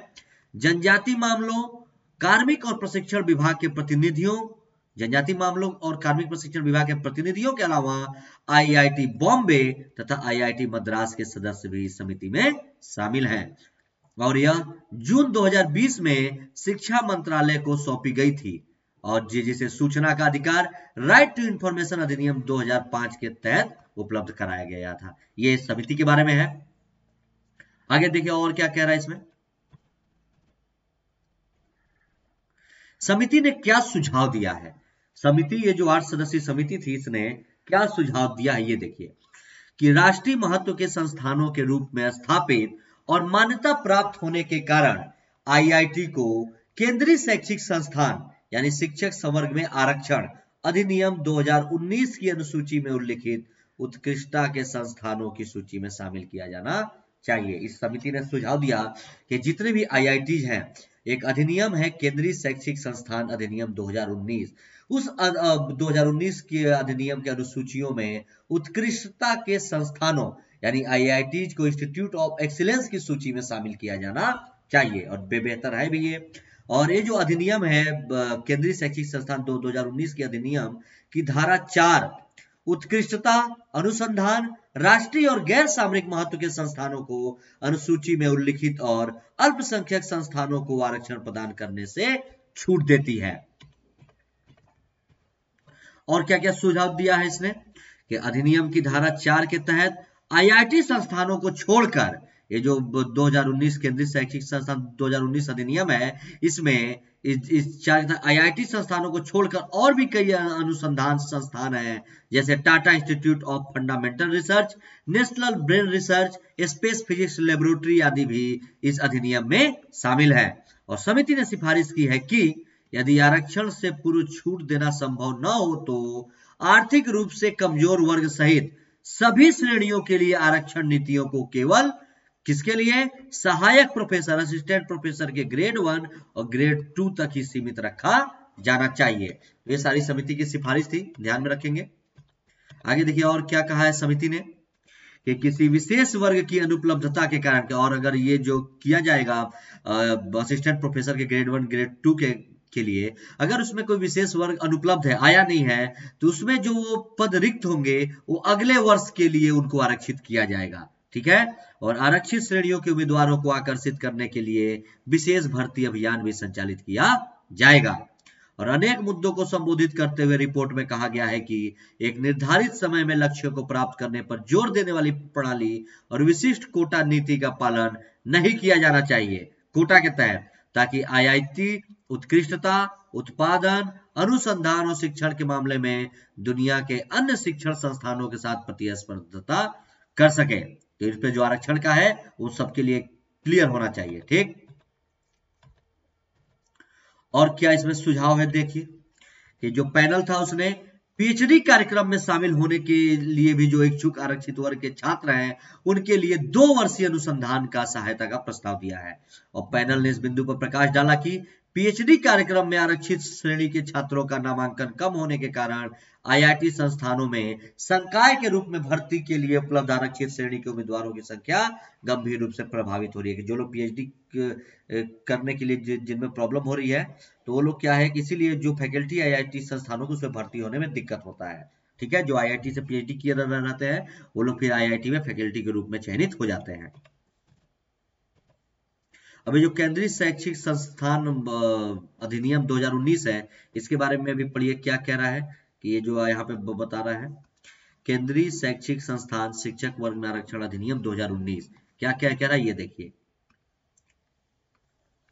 कि यह शिक्षक संवर्ग की सीधी भर्ती में अनुसूचित जातियों, अनुसूचित जनजातियों, सामाजिक और शैक्षणिक रूप से पिछड़े वर्गों और आर्थिक रूप से पिछड़े वर्गों के लिए पदों के आरक्षण का प्रावधान करता है।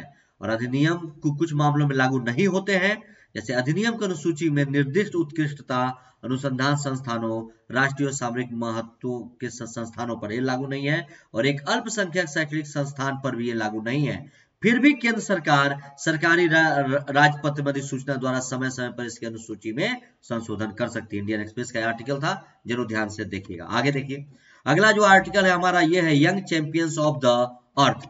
ये एक पुरस्कार है और ये पुरस्कार दिया जाता है वैश्विक स्तर पर। Young champions of the earth United Nation का एक पुरस्कार है, young champions of the earth. United Nation के द्वारा UNEP United Nation environment programme के द्वारा ये दिया जाता है।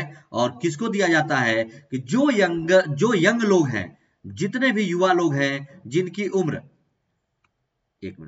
जिनकी उम्र 18 से 30 वर्ष है, 18 से 30 वर्ष के युवाओं को यह पुरस्कार दिया जाता है, वही इसमें शामिल होते हैं। और ये पर्यावरण के क्षेत्र में जो युवा उत्कृष्ट योगदान, बेहतर उपाय या जो भी बेहतर आइडियाज हैं वो जो कार्य करते हैं उनको ये यंग चैंपियंस ऑफ द अर्थ पुरस्कार दिया जाता है UNEP के द्वारा। और इस बार इसमें एक भारतीय भी शामिल हुए हैं 29 वर्ष के। तो क्या है, ध्यान से पढ़िए कि संयुक्त राष्ट्र पर्यावरण कार्यक्रम यानी United Nations environment programme UNEP द्वारा घोषित प्रतिष्ठित young champions of the earth के 7 विजेताओं में से एक 29 वर्षीय भारतीय उद्यमी भी शामिल है। ये इस बार 7 ये जो 2020 का हुआ है ये मिला है, इसमें 7 लोग शामिल हैं पूरे विश्व से। 7 लोगों में एक इसमें भारतीय भी शामिल है जो 29 साल के हैं। और ये जो यंग चैंपियंस ऑफ द अर्थ पुरस्कार 18 से 30 वर्ष के लोगों को ही दिया जाता है, इसलिए यंग, और उन लोगों को, उन यंगस्टर्स को दिया जाता है जो पर्यावरण के क्षेत्र में बेहतर कार्य करते हैं। तो इस पुरस्कार का नाम है young champions of the earth और किसके द्वारा? United Nation environment programme UNEP द्वारा दिया जाता है। और यह पुरस्कार नए विचारों और नवीनमेशी कदमों के माध्यम से पर्यावरण से जुड़ी चुनौतियों के समाधान की दिशा में काम करने वालों को दिया जाता है। तो ये ध्यान में रखेंगे आप लोग। आगे देखिए, अब पहले आप इस पुरस्कार के बारे में young champions of the earth के संबंध में कुछ चीजें पहले देखिए कि यंग चैंपियंस ऑफ द अर्थ की शुरुआत वर्ष 2017 में ही की गई थी और इसका उद्देश्य 18 से 30 वर्ष की आयु के ऐसे व्यक्तियों को प्रोत्साहित करना है जिनमें सकारात्मक पर्यावरणीय प्रभाव पैदा करने की क्षमता है। और वर्ष 2020 में, और इस बार 2020 में विश्व के प्रत्येक में से 7 युवा चैंपियंस चुने जाएंगे वैश्विक स्तर पर, जो भी यूनाइटेड नेशन में शामिल हैं। ये है अफ्रीका, यूरोप, लैटिन अमेरिका, उत्तरी अमेरिका, पश्चिमी एशिया तथा 2 का चयन एशिया व प्रशांत से भी किया गया है। तो ये जरूर ध्यान में रखिएगा। आगे देखिए और क्या क्या चीजें हैं। और जो इसमें विजेता होंगे उनको निम्नलिखित लाभ होंगे।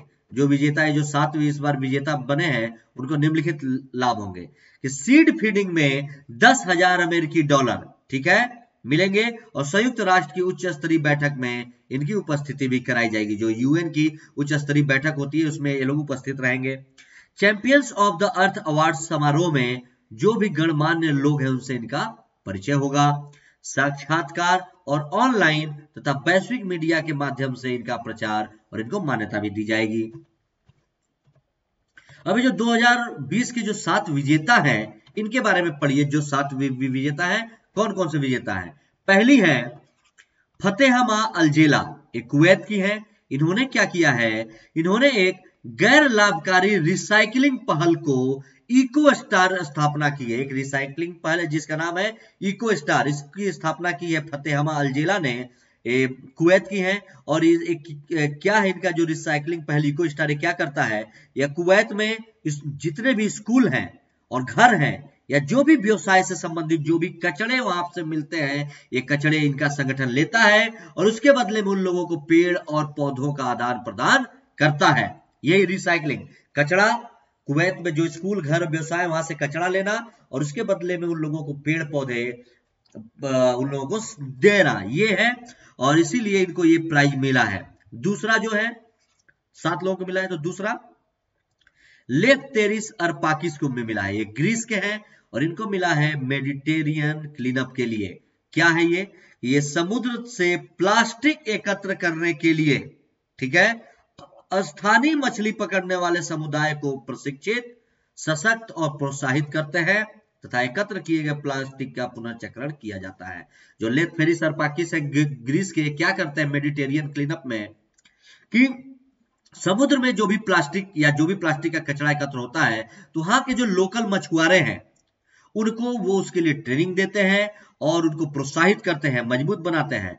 फिर जो प्लास्टिक एकत्र करते हैं फिर उसको ये रिसाइकलिंग करते हैं। ठीक, आगे देखिए। तीसरे हैं मैक्स हिडाल्गो क्विंटो, ये पेरू के हैं, यावा के, ठीक। मैक्स हिडाल्गो क्विंटो, इन्होंने पोर्टेबल पवन टरबाइन का निर्माण किया है। पोर्टेबल पवन टरबाइन जो पोर्टेबल है, जो वायुमंडलीय आर्द्रता और धुंध से प्रतिदिन 300 लीटर पानी का उत्पादन करने में सक्षम है, इसलिए इनको मिला है। चौथे हैं निरिया एलिसिया गार्सिया, ये अमेरिका के हैं। इनको मिला है रन फॉर सैलोमन के लिए। क्या कि संयुक्त राज्य अमेरिका में गार्सिया ने चिनूक समान प्रजातियों के लिए, एक चिनूक सामंत प्रजाति है, उनकी रक्षा के लिए इन्होंने अपने कई साल समर्पित किए हैं, ठीक है, और जिनकी संख्या काफी लंबे समय से पश्चिमी अमेरिका में लुप्त प्राय की स्थिति में रही है, इसलिए इनको मिला है। पांचवा मिला है किसको? पांचवा मिला है नंजाबी मती, एक केन्या की है, इनको मिला है हरित केन्या का निर्माण। कैसे? इन्होंने पुनर्चक्रित प्लास्टिक या कचड़े और रेत से कम लागत वाली निर्माण सामग्री बनाने के लिए यह पुरस्कार प्रदान किया। इन्होंने रिसाइकल किए गए प्लास्टिक से, कचड़े से और रेत से कम लागत सामग्री वाली निर्माण सामग्री बनाया है इन्होंने, इसलिए इनको मिला है। जो छठे हैं वो चाइना के हैं, सिया ओयुआन रेन, ये चाइना के हैं। इन्होंने MySTO, इन्होंने क्या किया है, स्वच्छ पानी के लिए एक डेटा प्लेटफॉर्म बनाया है जो ग्रामीण चीन के 1000 गांवों में भूजल की गुणवत्ता का परीक्षण और रिकॉर्ड का पता लगाता है, जिससे उन्हें स्वच्छ जल की उपलब्धता वाले स्थान का पता चल सके। और जो 7वें नंबर पे है वो भारतीय उद्यमी है जिनका नाम है विद्युत मोहन, ये भारत के हैं। इन्होंने टेकाचार के लिए इनको मिला है। टेकाचार में क्या है, सस्ते और पोर्टेबल बायोमास अपग्रेडिंग उपकरण इन्होंने बनाए हैं, सस्ते और पोर्टेबल बायोमास। अब ये टेकाचार क्या है, पहले ये देखिए क्या है टेकाचार, क्या होता है। टेकाचार के संबंध में देख लीजिए क्या है। टेकाचार एक सामाजिक उद्यम है जिसकी स्थापना 2018 में किसने, विद्युत मोहन द्वारा ही की गई थी। टेकाचार सामाजिक उद्यम और 2018 में इसकी स्थापना विद्युत मोहन द्वारा ही की गई है, जिन्होंने प्राइज पाया है। और यह उद्यम किसानों को अपनी फसल का अपशिष्ट न जलाने के लिए प्रेरित करता है। इसके द्वारा जो भी पराली वगैरह या जो भी खेत के अपशिष्ट बचते हैं उनको न जलाने के लिए, और इन अपशिष्टों का इस्तेमाल उन्हें अतिरिक्त आमदनी के उपाय, इन अपशिष्टों का इस्तेमाल करके आप कुछ एक्स्ट्रा और कमा सकते हैं, ये सारा चीज बताया जाता है टेकाचार में। और यह जलवायु परिवर्तन, जैव विविधता हानि और प्रदूषण के त्रिस्तरीय संकट का एक सार्थक और तत्काल समाधान है अभी। और टेकाचार की प्रक्रिया क्या है?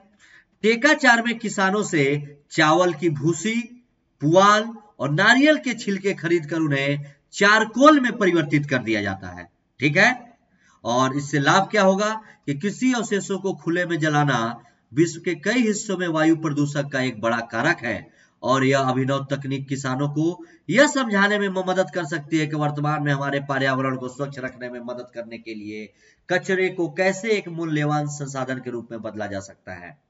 और यह ग्रामीण किसानों को उनकी फसल के अवशेषों को ईंधन, उर्वरकों और मूल्यवर्धित रसायनों जैसे सक्रिय कार्बन में परिवर्तित करके 40% अधिक आय अर्जित करने में सक्षम भी बनाता है। ये सारे पॉइंट है, आप लोग ध्यान में रखेंगे। आगे देखिए और क्या कह रहा है। टेकाचार की क्षमता क्या इसका टारगेट की वर्ष 2030 तक टेकाचार इस समस्या से प्रभावित 300 मिलियन किसानों की समस्या को हल कर सकता है, ये इसकी क्षमता है। और यह ग्रामीण आय में अतिरिक्त 4 बिलियन अमेरिकी डॉलर की और रोजगार में भी वृद्धि करेगा तथा कार्बन डाइऑक्साइड के उत्सर्जन में कमी भी लाएगा। इसीलिए विद्युत मोहन को यह मिला है। अब ये जो संयुक्त राष्ट्र पर्यावरण कार्यक्रम है UNEP, इसके बारे में भी देख लीजिए, UNEP के बारे में भी, क्योंकि UNEP ही इस प्राइज को दिलाता है। तो क्या है, यह संयुक्त राष्ट्र यूनाइटेड नेशन की एजेंसी है। कौन? UNEP, ये संयुक्त राष्ट्र की एक एजेंसी है। इसकी स्थापना 1972 में मानव पर्यावरण पर स्टॉकहोम में आयोजित संयुक्त राष्ट्र के सम्मेलन में हुई थी। 1972 में UN सम्मेलन हुआ था स्टॉकहोम में, और मानव पर्यावरण से संबंधित मुद्दे पर इसकी स्थापना की गई है। इसका मुख्यालय नैरोबी में है, केन्या में। और इस संगठन का उद्देश्य है कि मानव द्वारा पर्यावरण को प्रभावित करने वाले सभी मामलों में अंतर्राष्ट्रीय सहयोग को बढ़ावा देना तथा पर्यावरण संबंधी जानकारी का संग्रहण, मूल्यांकन और पारस्परिक सहयोग सुनिश्चित करना है। और क्या कह रहा है, UNEP पर्यावरण संबंधी समस्याओं के तकनीकी एवं सामान्य निदान हेतु एक उत्प्रेरक के रूप में कार्य करता है। और UNEP एक अन्य संयुक्त राष्ट्र निकायों के साथ सहयोग करते हुए सैकड़ों परियोजनाओं पर सफलतापूर्वक कार्य भी कर चुका है। प्रमुख रिपोर्ट कौन कौन सी आती है UNEP की? उत्सर्जन गैस रिपोर्ट, वैश्विक पर्यावरण outlook, frontiers, invest into healthy planet. ये सब रिपोर्ट जारी करती है यूएनईपी। और यूएनईपी के प्रमुख अभियान कौन कौन से हैं? बीट पोल्यूशन, यूएन 75, विश्व पर्यावरण दिवस, वाइल्ड फॉर लाइफ, ये है इसके प्रोग्राम। ये भी इंडियन एक्सप्रेस का आर्टिकल था, ध्यान से न रखिएगा आप लोग। अगला जो हमारा आर्टिकल है वो है अंतर धार्मिक विवाह और व्यक्तिगत स्वतंत्रता के बारे में। क्या कह रहा है? आज से हफ्ते 10 दिन पहले मैंने आप लोगों को इससे जुड़ा हुआ एक आर्टिकल पढ़ाया था, जिससे मैंने आप लोगों को ये बताया था कि उत्तर प्रदेश गवर्नमेंट ने अंतर धार्मिक विवाह यानी धर्म परिवर्तन का जो मुद्दा है, इस पे एक अध्यादेश जारी किया है। ठीक है, उसमें क्या है कि अगर किसी का जबरन धर्म परिवर्तन कराया जाता है, अब ये लालच देके, धोखाधड़ी से, या विवाह के लिए अगर कोई धर्म परिवर्तित करता है, तो अब गैर जमानती अपराध है यूपी में। उसके लिए एक अध्यादेश आया है, उसमें बहुत सारे लोगों ने उसकी आलोचनाएं की हैं कि उससे क्या प्रभाव पड़ेगा, सब सारी चीजें। और ये जो आर्टिकल मैं आप लोगों के लिए लेकर के आया हूँ, ये जो आर्टिकल है ये आपका है, ये आर्टिकल 3 चीजों, ये आर्टिकल है आपका the Hindu, Indian express, business line, ये 3 चीजों से मिला के आर्टिकल बना है और ये मैं आप लोगों के लिए लेकर के आया हूं। तो ध्यान से देखते हुए चलिए क्या कह रहा है। इंपॉर्टेंट टॉपिक है। पहला है अंतर धार्मिक विवाह और उस पर व्यक्तिगत स्वतंत्रता का जो मुद्दा है, इस पे तो बिल्कुल ध्यान में रखिएगा क्या कह रहा है। क्या है संदर्भ, पहले ये पढ़िए कि हाल ही में उत्तर प्रदेश सरकार द्वारा उत्तर प्रदेश विधि विरुद्ध धर्म परिवर्तन प्रतिषेध अध्यादेश 2020 जारी किया गया है। ये जब जारी किया गया था उसके अगले दिन मैंने आप लोग इसका आर्टिकल पढ़ाया था। और देश में कई अन्य राज्यों की सरकारें भी ऐसे ही कानूनों को लागू करने की प्रक्रिया में हैं। इसको देख करके देश के और राज्य भी ऐसे ही कानून बनाने के मूड में हैं। ठीक है, धर्म परिवर्तन प्रतिषेध अध्यादेश 2020 ये उत्तर प्रदेश ने लाया है।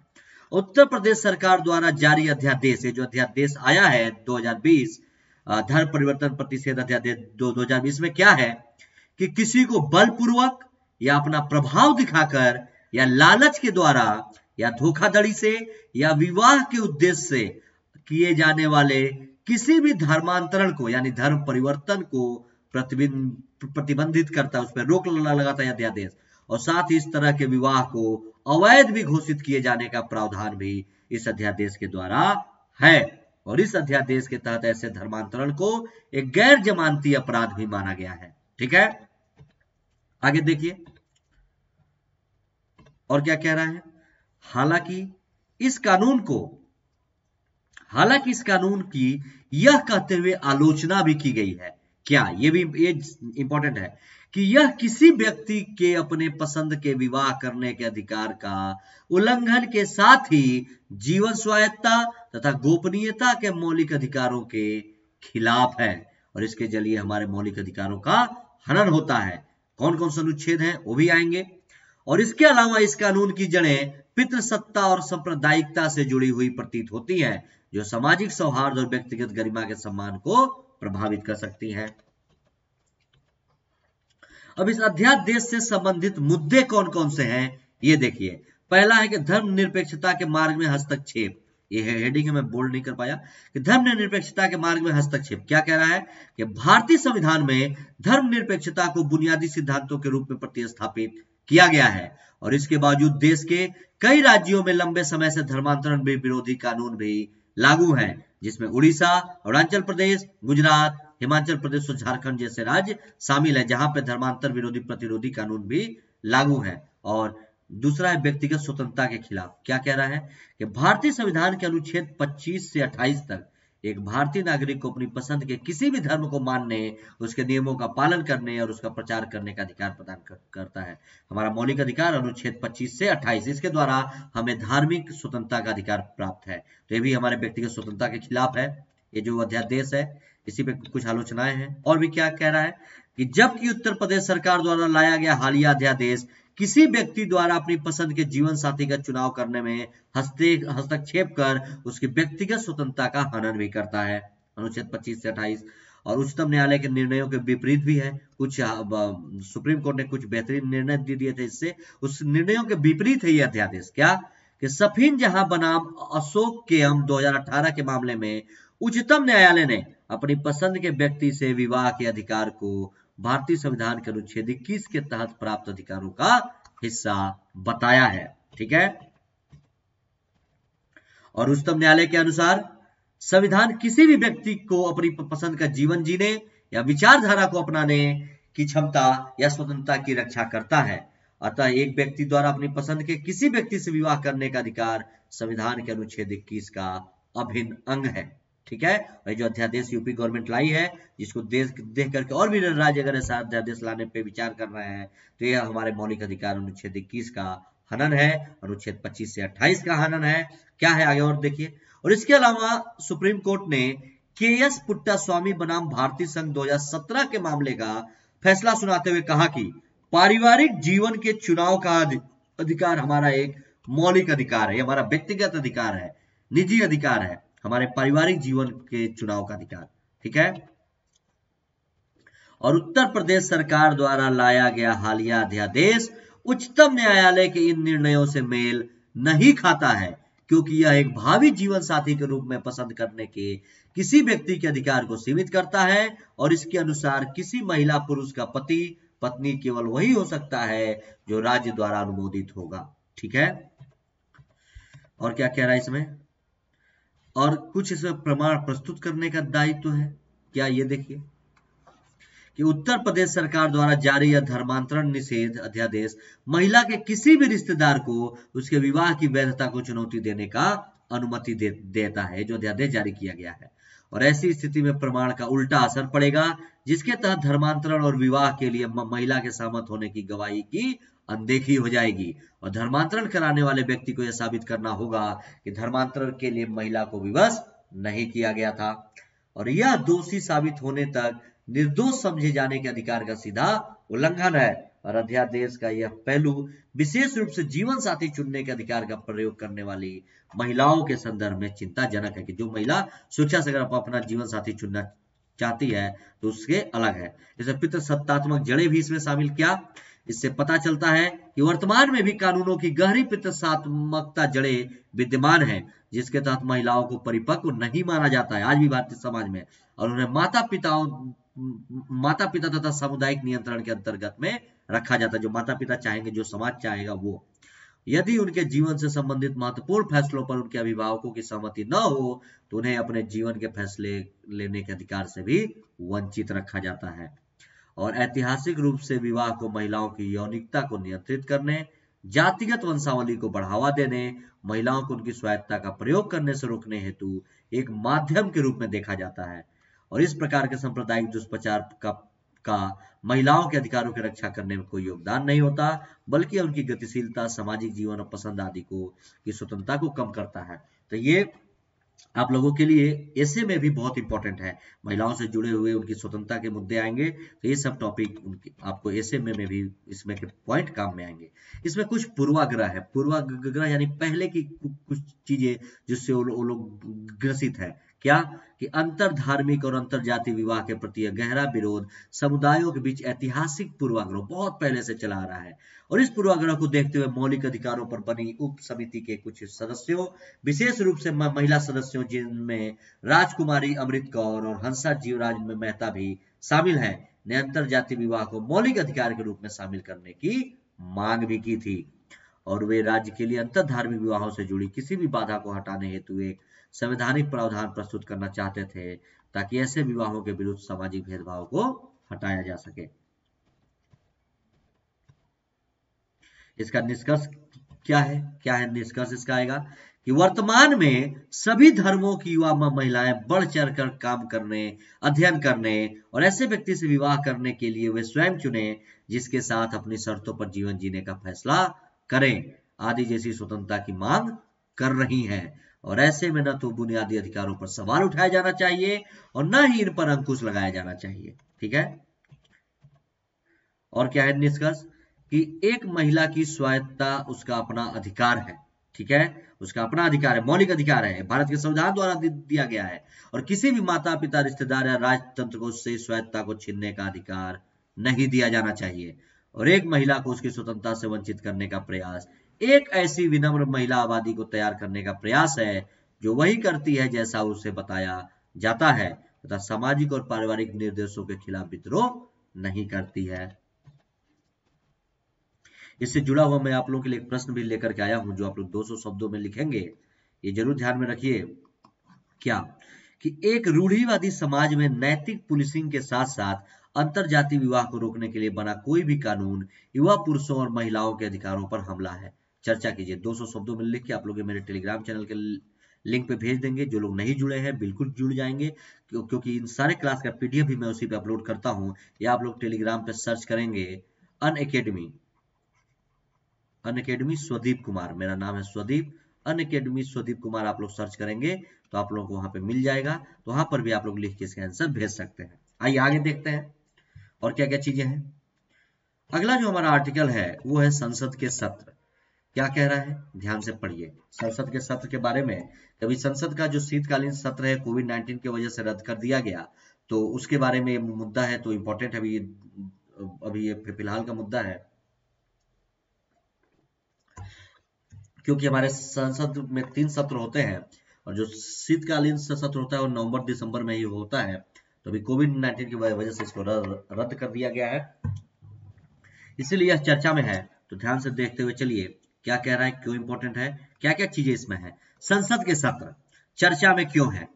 हाल ही में सरकार ने कोविड-19 महामारी के कारण मामलों में वृद्धि आशंका के चलते संसद के शीतकालीन सत्र को रद्द करने का फैसला किया है। कोविड-19 मामलों में बढ़ोतरी हो रही है, इस वजह से। आगे देखिए क्या क्या इसके इंपॉर्टेंट बिंदु है, देखते हुए चलिए कि संसद के सत्र के संबंध में संविधान के अनुच्छेद 85 में प्रावधान किया गया है। जो संविधान का अनुच्छेद 85 है, अनुच्छेद 85 में ही संसद के सत्र के बारे में प्रावधान है और संसद के किसी सत्र को बुलाने की शक्ति सरकार के पास है और इस पर निर्णय संसदीय मामलों की कैबिनेट समिति द्वारा लिया जाता है, जिसे राष्ट्रपति द्वारा औपचारिक रूप दिया जाता है। संसद का सत्र बुलाने की शक्ति गवर्नमेंट के पास है और इसका निर्णय जो है संसदीय मामलों की कैबिनेट समिति लेती है, जो राष्ट्रपति द्वारा एक औपचारिक रूप से फिर पूरा किया जाता है। और भारत में कोई निश्चित संसदीय कैलेंडर नहीं है, भारत में कोई कैलेंडर फिक्स नहीं है कि इस डेट से इस डेट तक ये होगा।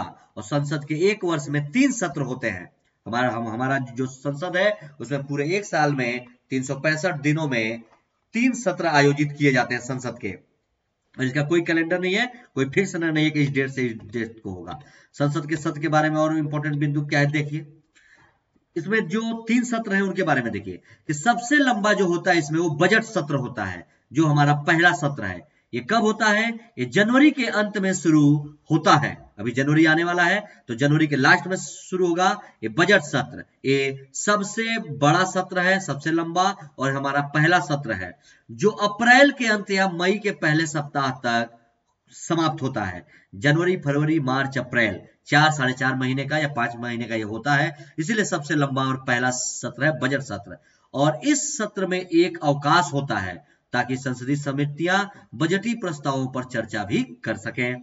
दूसरा सत्र जो है वो 3 सप्ताह का मानसून सत्र होता है। मानसून जब आता है तो जो आमतौर पर जुलाई माह में शुरू होता है और अगस्त माह में खत्म हो जाता है, ये मानसून का दौर है, इसलिए इसको मानसून सत्र कहा जाता है। तो पहला सत्र, दूसरा सत्र। तीसरा सत्र जो है शीतकालीन सत्र, यानी तीसरे सत्र का आयोजन नवंबर से दिसंबर तक किया जाता है और इसी को अभी कोविड के चलते रद्द कर दिया गया, इसलिए ये चर्चा में है। आगे देखिए संसद सत्र को आहूत करना, कैसे इसको आहूत किया जाता है, रद्द किया जाता है, क्या क्या चीजें हैं, ये देखिए पहले कि संसद को आहूत करने के लिए राष्ट्रपति संसद के प्रत्येक सदन को समय समय पर समन जारी करता है, परंतु संसद के दोनों सत्रों के मध्य अधिकतम अंतराल 6 माह से ज्यादा का नहीं होना चाहिए। अतः संसद को कम से कम वर्ष में 2 बार तो मिलना ही मिलना चाहिए। इसका जो है आहूत करना, इसमें है एक स्थगन और जॉर्नमेंट। क्या कह रहा है इसके द्वारा कि संसद की बैठक को स्थगन या अनिश्चित काल के लिए स्थगन या सत्रावसान या विघटन द्वारा समाप्त किया जा सकता है। संसद की बैठक को और स्थगन द्वारा बैठक को कुछ निश्चित समय, जो कुछ घंटे, दिन या सप्ताह हो सकता है, के लिए निलंबित भी किया जा सकता है। आगे देखिए दूसरा है सत्रावसान, प्रोरोगेशन। क्या है इसमें कि सत्रावसान न केवल बैठक बल्कि सदन के सत्र को भी समाप्ति के लिए किया जाता है और सत्रावसान की कार्रवाई राष्ट्रपति द्वारा की जाती है। ये आप लोग याद रखेंगे। और सत्रावसान और फिर से इकट्ठे होने तक के समय को अवकाश कहा जाता है और सत्रावसान का आशय सत्र समाप्त होना है, न कि सत्र का अभिकलन। सत्रावसान का मतलब कि सत्र समाप्त हो गया और यह केवल लोकसभा के मामले में सत्रावसान होता है, राज्यसभा भंग नहीं होती है, ध्यान में रखेंगे। अगला है कोरम। कोरम के बारे में क्या कह रहा है कि कोरम या गणपूर्ति सदस्यों की न्यूनतम संख्या को निर्धारित करता है जिनकी उपस्थिति के चलते सदन का कार्य संपादित होता है और यह प्रत्येक सदन में पीठासीन अधिकारी समेत कुल सदस्यों का 10वां हिस्सा होता है। ठीक है, कोरम में अर्थात किसी कार्य को करने के लिए लोकसभा में कम से कम 55 सदस्य और राज्यसभा में कम से कम 25 सदस्यों का होना आवश्यक है। ये भी इंडियन एक्सप्रेस का आर्टिकल था, ध्यान से देखेंगे। अगला जो है ये है कि वैक्सीन हेसिटेंसी, अर्थ और समस्या। क्या है वैक्सीन हेसिटेंसी? कि कोविड-19 के दौर में, आप लोगों को पता है कि कोविड का दौर है और इसमें एक ऑनलाइन सर्वे किया गया कि जब कोविड-19 की वैक्सीन आएगी तो कितने लोग इसको लगवाने में संकोच कर रहे हैं या कितने लोग लगवाने की स्थिति में हैं, क्या है, क्यों है चर्चा में। ये देखिए कि सामान्य लोगों के बीच वैक्सीन की स्वीकृति का अध्ययन करने के लिए हाल ही में कई ऑनलाइन सर्वेक्षण किए गए हैं। क्या है इसका प्रमुख बिंदु? कि वैक्सीन हेसिटेंसी अथवा टीका लगाने में संकोच। क्या है इस सर्वेक्षण में? ये देखिए ऑनलाइन सर्वेक्षण हुआ है। अर्थ क्या है पहले वैक्सीन हेसिटेंसी का? ये देखिए, यह टीके की उपलब्धता के बावजूद, अगर टीका उपलब्ध हो गया उसके बावजूद टीके की स्वीकृति अथवा अस्वीकृति में होने वाली देरी को इंगित करता है कि कितने लोग तैयार है लगवाने के लिए, कितने लोग तैयार नहीं है। और यह जटिल और संदर्भ विशिष्ट अवधारणा है जो कि समय, स्थान और टीके के आधार पर परिवर्तित होती है और साथ ही आत्मसंतुष्टि, सुविधा और आत्मविश्वास जैसे कारकों से भी प्रभावित होती है। तो ये सारे चीज आप लोग जरूर ध्यान में रखेंगे। कारण क्या है इसका? क्या है कारण? वैक्सीन हेसिटेंसी का कारण क्या है? कि प्रायः सोशल मीडिया के माध्यम से किसी भी टीके को लेकर गलत सूचनाओं का प्रसार किया जाता है या लोगों में किसी टीके के प्रति संकोच का सबसे बड़ा कारण होता है, जो सोशल मीडिया पे जो दुष्प्रचार होते हैं। उदाहरण के लिए भारत में एक वर्ग ऐसा भी है जो पोलियो की दवा से परहेज करता है क्योंकि उनके बीच यह गलत धारणा मौजूद है कि पोलियो का टीका बांझपन की समस्या है, जो बचपन में बच्चों को पोलियो का टीका लगता है। और टीके के कारण, जो पोलियो के टीके के कारण उत्पन्न रोग हैं, ये भी देख लीजिए क्या कह रहा है। टीके के कारण उत्पन्न रोग, क्या विदित हो कि ओरल पोलियो वैक्सीन में तुलनात्मक रूप से कमजोर किंतु जीवित पोलियो वायरस मौजूद होते हैं जो ओरल होते थे, किंतु टीका जनित वायरस पर प्रतिरक्षित बच्चों द्वारा उत्सर्जित किया जाता था। इसके लिए यह एक व्यक्ति से दूसरे व्यक्ति में भी फैल सकता है और इसे टीका व्युत्पन्न पोलियो वायरस का खतरा बढ़ सकता है और टीकों तक पहुंचने वाली सुविधा भी टीके के प्रति संकोच का प्रमुख कारण है। तो ये सारी चीजें। वैक्सीन हेसिटेंसी के क्या मामले आए हैं इस सर्वे में? ये देखिए कि चेन्नई स्थित अपोलो अस्पताल के जो शोधकर्ता हैं उनके द्वारा किए गए एक ऑनलाइन अध्ययन में 1424 स्वास्थ्य पेशेवरों में से केवल 45% कोरोना का टीका उपलब्ध होते ही इसे लगवाएंगे, जो स्वास्थ्य पेशेवर है वो भी। और 55% स्वास्थ्य पेशेवरों ने यह तय नहीं किया है कि उन्हें अभी क्या करना है इसके लिए। और लोकल सर्कल्स नामक एक अन्य संस्था द्वारा किए गए ऑनलाइन सर्वे में तकरीबन 59% लोगों ने टीकाकरण के प्रति अपनी दुविधा भी व्यक्त की है। इससे संबंधित मुद्दे क्या हैं? कि महामारी को नियंत्रित करने के प्रयासों पर इसका प्रतिकूल प्रभाव हो सकता है और व्यापक पैमाने पर वायरस के प्रसार को बढ़ावा भी मिल सकता है। उपाय क्या हो सकता है इसका?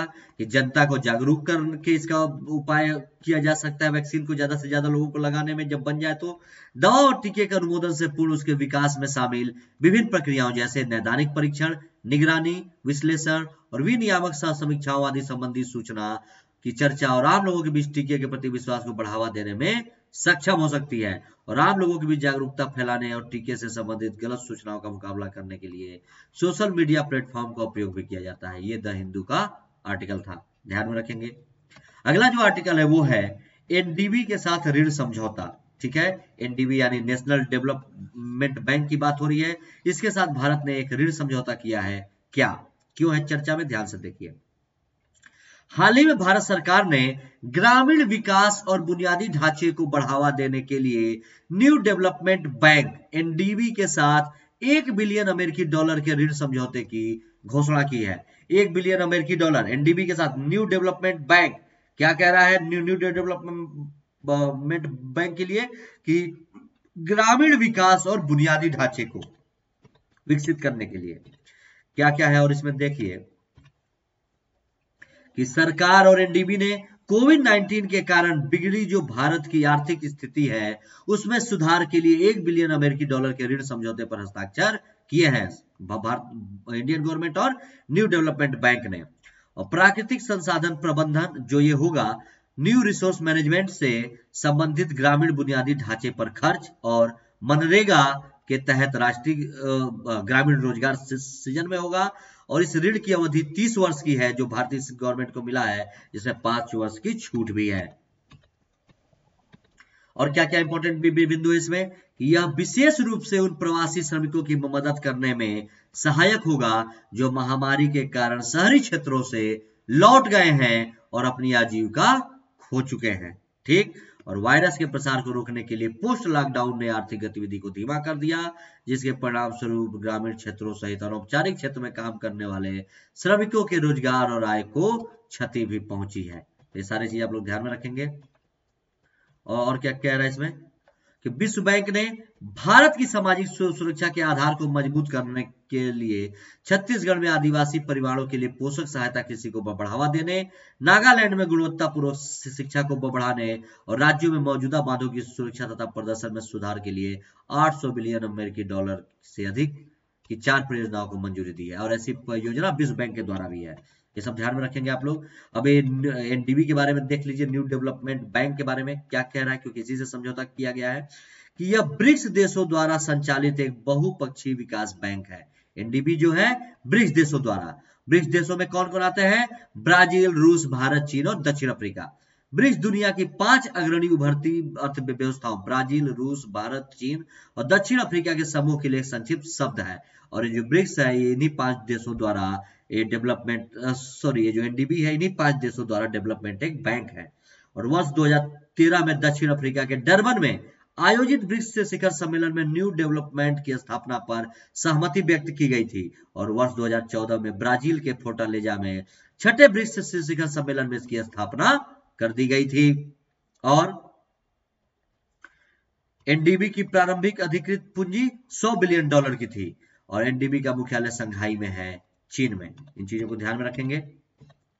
संगठनात्मक संरचना के बारे में देखिए एनडीबी के कि एनडीबी के वर्तमान संगठनात्मक ढांचे में एक अध्यक्ष, 4 उपाध्यक्ष तथा अन्य कुछ कार्यकारी सदस्य शामिल हैं। और इसमें अध्यक्ष का कार्यकाल 5 वर्ष का होता है। और एनडीबी में मताधिकार प्रणाली के बारे में देखिए कि विश्व बैंक में जहां पूंजी शेयर के आधार पर देशों को मताधिकार प्राप्त होता है के विपरीत न्यू डेवलपमेंट बैंक में प्रत्येक भागीदार देश को वर्तमान में समान मताधिकार प्राप्त है और किसी भी देश के पास वीटो पावर नहीं है। ये भी इंडियन एक्सप्रेस का आर्टिकल था, जरूर ध्यान में रखेंगे। अब इसके अलावा जो हमारा आज का अंतिम है,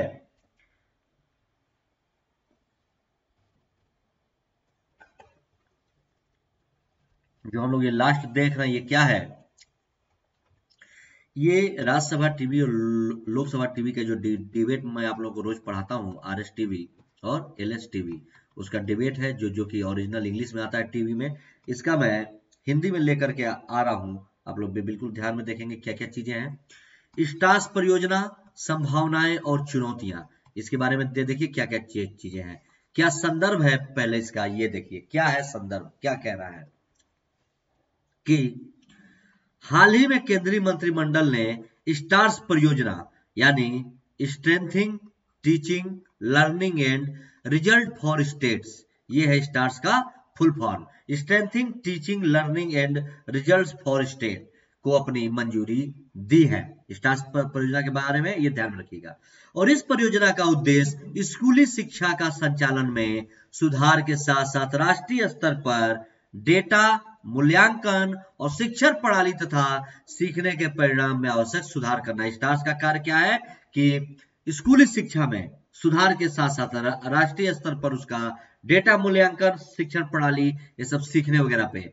और इस परियोजना की शुरुआती स्तर पर देश में 6 राज्यों में इसको लागू किया जाएगा। इस पर परियोजना को, स्टार्स परियोजना को शुरुआत में देश के 6 राज्यों में, और इन राज्यों में योजना के क्रियान्वयन के अनुभवों के आधार पर इसे देश के फिर अन्य राज्यों में वितरित किया जाएगा। शुरुआत में ये देश के 6 राज्यों में होगा, और उस पर अगर इसके परिणामों को देखा जाएगा कि क्या है, अगर बेहतर रहा तो बाकी राज्यों में फिर लागू किया जाएगा। इसमें क्या है कि केंद्रीय कैबिनेट द्वारा अगले 5 वर्षों के दौरान देश की स्कूली शिक्षा में प्रणालीगत परिवर्तन लाने के लिए इस योजना को मंजूरी दी गई है। केंद्रीय कैबिनेट ने स्टार्स योजना को, ठीक। और इस परियोजना के लिए कुल लागत की कितनी, 15% वित्तीय सहायता विश्व बैंक, वर्ल्ड बैंक द्वारा प्रदान की जाएगी, जबकि 53% लागत का वहन केंद्र सरकार द्वारा, और शेष लागत का वहन जिस राज्य में यह परियोजना चलाई जाएगी वो करेंगे, ठीक है।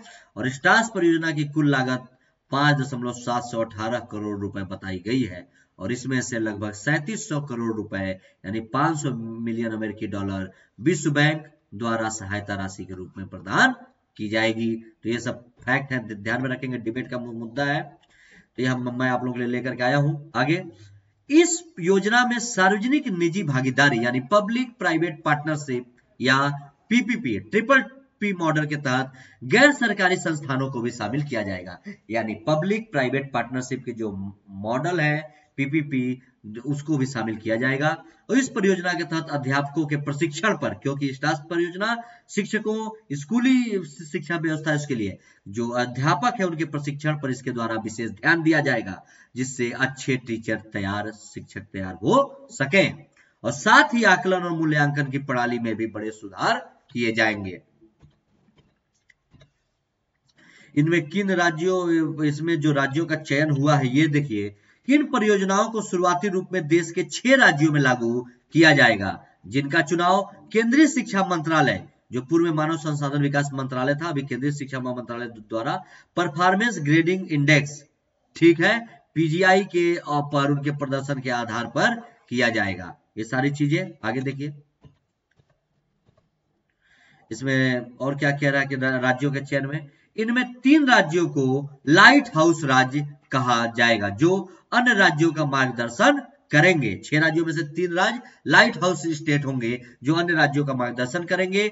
और इस श्रेणी में केरल, राजस्थान और हिमाचल प्रदेश को शामिल किया गया है। जो 3 आपके लाइट हाउस स्टेट होंगे, उसमें आपका एक केरल है, राजस्थान है और हिमाचल प्रदेश है। हिमाचल प्रदेश, इन तीनों को शामिल किया गया है, जो बाकी 3 राज्यों को उनका मार्गदर्शन भी करेंगे। साथ ही अन्य 3 राज्यों को लर्निंग राज्य कहा गया है, और इन राज्यों से अपेक्षा की गई है कि ये लाइट हाउस राज्यों का अनुसरण करेंगे जो वो बोलेंगे। और इस सूची में 3 जो लर्निंग स्टेट है, उनमें उड़ीसा, मध्य प्रदेश और महाराष्ट्र को शामिल किया गया है। और इन 6 राज्यों में से इस परियोजना को पायलट बेसिस पर संचालित किया जाएगा। और स्कूली शिक्षा के संदर्भ में इस पहल को राष्ट्रीय शिक्षा नीति 2020 का लॉन्च व्हीकल भी कहा जा सकता है। ये सारी चीजों को ध्यान में रखेंगे। इसकी आवश्यकता क्यों है इसकी आवश्यकता कि वर्तमान में भारतीय स्कूली शिक्षा प्रणाली की चुनौतियों को बड़े पैमाने पर 4 प्रमुख भागों में बांटा जा सकता है: पहुंच, इक्विटी, संचालन और शिक्षा की गुणवत्ता। इन 4 चीजों पे बांटा जाएगा। इन 4 चीजों को ध्यान में रखते हुए इसकी आवश्यकता है कि लोगों तक इसकी पहुंच हो सके, निष्पक्षता हो, भेदभाव नहीं, संचालन अच्छे से किया जा सके और शिक्षा की गुणवत्ता बेहतर हो। और आवश्यकता में क्या कह रहा है? शिक्षा की पहुंच के मामले में वर्ष 2001 के सर्व शिक्षा अभियान और इसके बाद समग्र शिक्षा योजना के माध्यम से इस क्षेत्र में बड़ी उपलब्धि देखने को मिली है। और इसी प्रकार समाज के हर वर्ग के लिए शिक्षा की पहुंच में निष्पक्षता सुनिश्चित करने की दिशा में भी व्यापक सुधार देखने को भी मिला है। परंतु वर्तमान में भी देश में शिक्षा की गुणवत्ता और इसके संचालन एवं प्रबंधन के क्षेत्र में कई बड़े सुधारों की आवश्यकता है। और क्या कह रहा है? एक रिपोर्ट है, असर रिपोर्ट। इसका असर जो है, रिपोर्ट 2019 के अनुसार, असर रिपोर्ट 2019 के अनुसार देश के विभिन्न हिस्सों में एक ही कक्षा में नामांकित बच्चों की आयु में भारी अंतर के साथ कक्षा 3 तक के बच्चों में अक्षर ज्ञान की अनभिज्ञता भी देखी गई है। और राष्ट्रीय शिक्षा नीति 2020 में भी भारत की स्कूली शिक्षा की गुणवत्ता पर चिंता व्यक्त की गई है, जो न्यू एजुकेशन पॉलिसी अभी आया है। अब अधिकारी अध्यापकों के लिए शिक्षा की भी इसमें व्यवस्था की गई है, टी यानी टीचर्स एजुकेशन की बात की गई है। टीचर एजुकेशन क्या कि राष्ट्रीय शिक्षा नीति 2020 में भी भारत में शिक्षकों की शिक्षा और प्रशिक्षण में व्याप्त कमियों को रेखांकित किया जाएगा। और अध्यापक शिक्षा के मुद्दे पर केंद्र सरकार द्वारा अमिताभ कांत समिति का गठन किया गया है और देश में शिक्षकों के प्रशिक्षण पर यह समिति शीघ्र ही अपना अनुमोदन प्रस्तुत करेगी। और अध्यापक शिक्षा के संदर्भ में समिति के अनुमोदन राष्ट्रीय शिक्षा नीति 2020 में प्रस्तावित सुधारों के अनुरूप ही किया जाएगा। ठीक है, अभी अमिताभ कांत समिति क्या है इसके बारे में भी पढ़ लीजिए क्या कह रहा है। केंद्र सरकार द्वारा अध्यापक शिक्षा के क्षेत्र में आवश्यक सुधारों के क्रियान्वयन हेतु नीति आयोग के मुख्य कार्यकारी अधिकारी अमिताभ कांत की अध्यक्षता में एक समिति का गठन किया गया अध्यापकों को शिक्षा देने के क्षेत्र में। और इस समिति में 6 से अधिक शिक्षाविदों के अतिरिक्त केंद्रीय स्कूल शिक्षा सचिव और राष्ट्रीय अध्यापक शिक्षा परिषद के अध्यक्ष शामिल होंगे। और इस समिति को राष्ट्रीय शिक्षा नीति 2020 के साथ अध्यापक शिक्षा के क्षेत्र में पूर्व की समितियों के सुझावों को लागू करने में आने वाली प्रशासनिक चुनौतियों के समाधान के विकल्प प्रस्तुत करने के लिए कार्य दिया गया है। इसका मूल्यांकन क्या कह रहा है कि इस परियोजना के तहत परख यानी performance assessment review and analysis of knowledge for holistic development परख नामक राष्ट्रीय मूल्यांकन केंद्र की स्थापना की जाएगी। और हाल के वर्षों में कई उच्च शिक्षण संस्थानों के कुल पाठ्यक्रमों में प्रवेश के लिए न्यूनतम 100% प्राप्तांक की सीमा के निर्धारण के बाद देश के विभिन्न संस्थानों में मूल्यांकन प्रणाली पर प्रश्न भी उठने लगे हैं।